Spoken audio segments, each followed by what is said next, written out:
All right, we're back to discussing words of the Master Jesus. Let's take a look at where we're coming from. Fulfilling our secret prayers is the specific lesson that we're dealing with. And it says, and when you pray, do not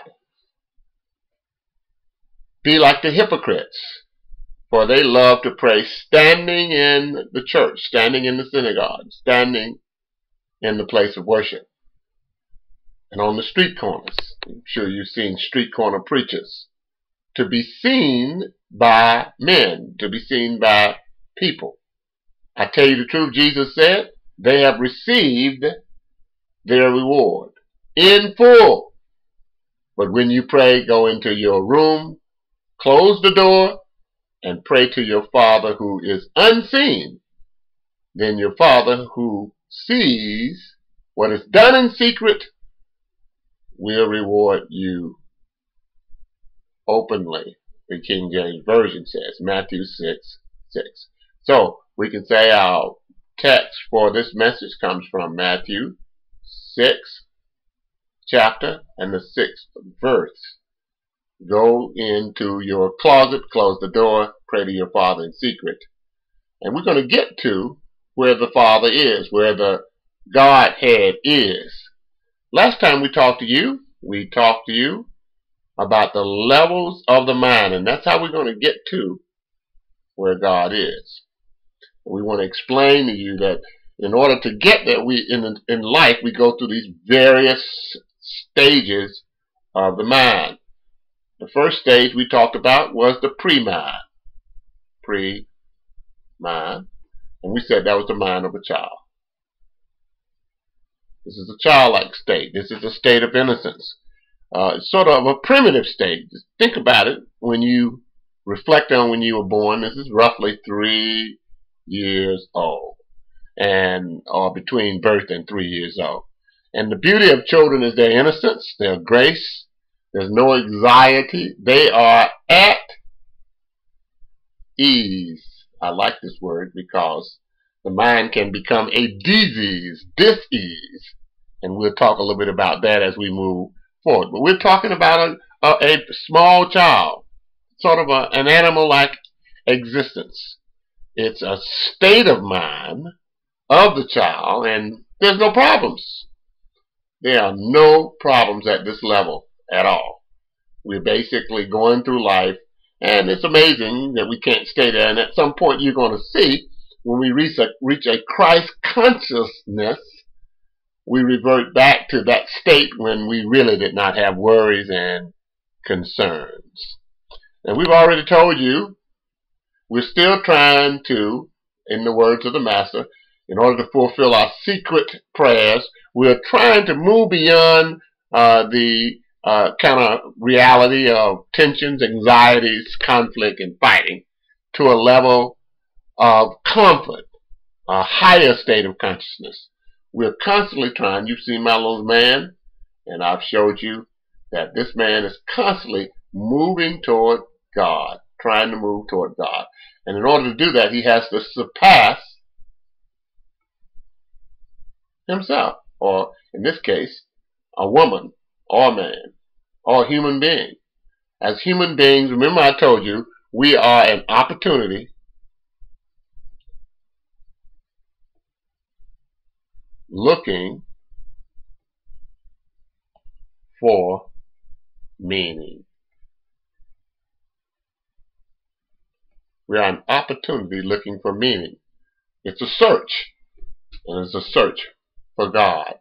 And when we go into our secret closet, we're seeking God. The next level we talked to you about was the collective mind. L-R-E-C-T-I-V-E, the collective mind. And we said the collective mind represented society.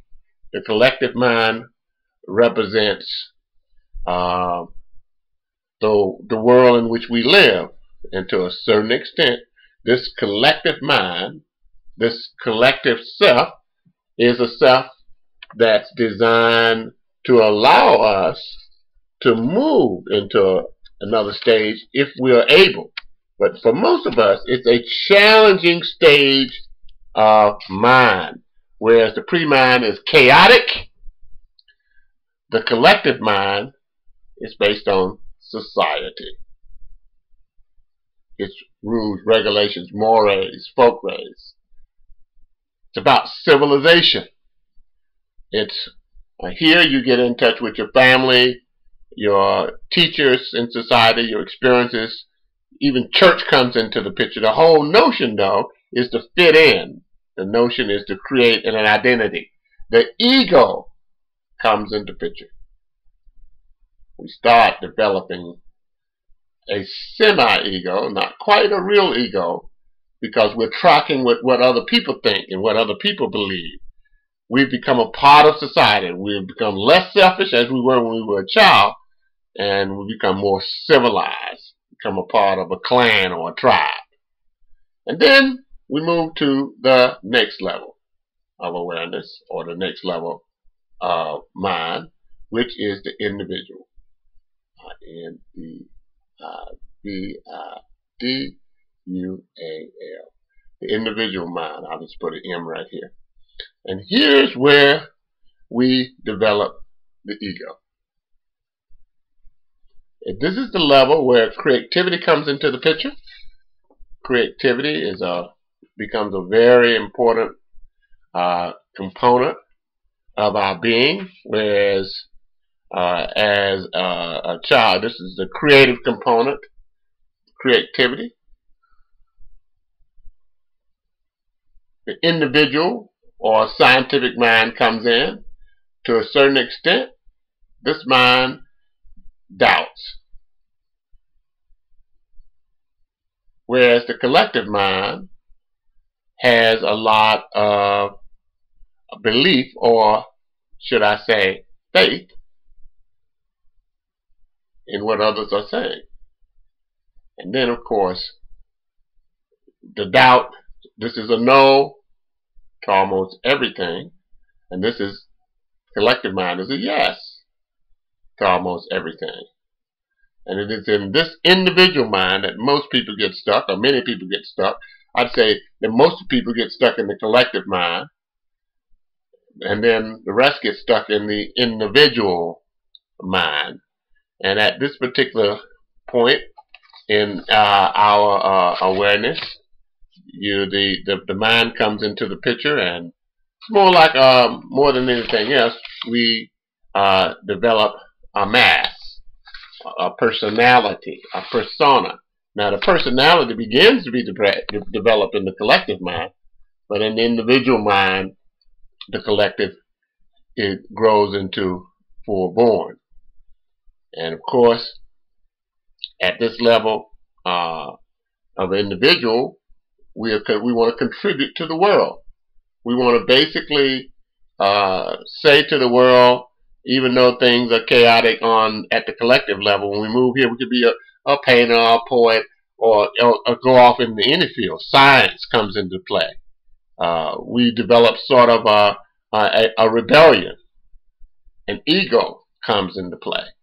And as I said, and this ego becomes fortified. Now, it's interesting that at this particular level, it becomes important, not necessarily to fit in.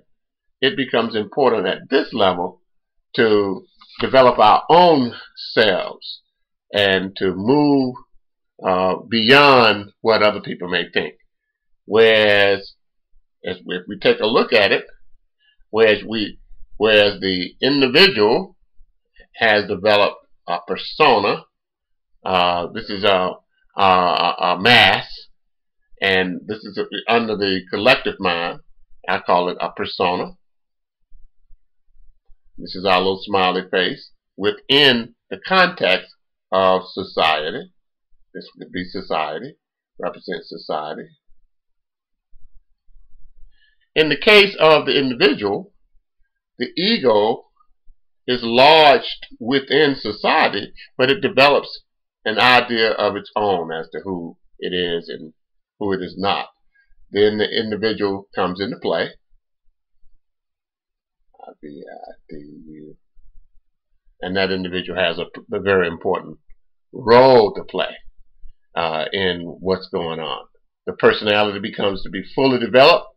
We start at this particular point really fortifying what we believe. The individual then exists sort of in pure space out here. I call this pure space because it takes time to develop what it believes and what you believe about yourself.